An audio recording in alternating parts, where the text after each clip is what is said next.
Creating a cliche-free tablescape may be a little bit more difficult than it sounds, especially when you're dealing with a beachy theme. I'm going to give you some rules that I like to follow so your tablescapes don't end up looking like a seafood restaurant.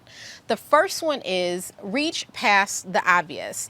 Just because you have a beachy theme in mind, that doesn't mean that you need to reach for a whole bunch of seashells. You can collect things like driftwoods or things in beachy colors. That will create a lovely tablescape, but it will create it subtly. The second thing is everything in moderation. You remember what your mom used to say, don't eat up all the dessert. Well, my thing is don't collect all the seashells and put them on your table.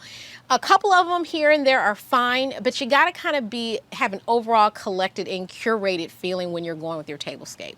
The third thing is that you can actually mix up your styles for all your pieces on your table. You can have some vintage pieces like some vintage candelabras.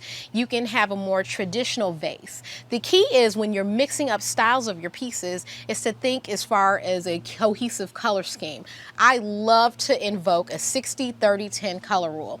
60% is your massive overall color scheme when you're collecting these pieces. The 30% is your secondary color, and the 10% is that little bit of punch. So following all of these rules, your overall tablescape won't get too themey.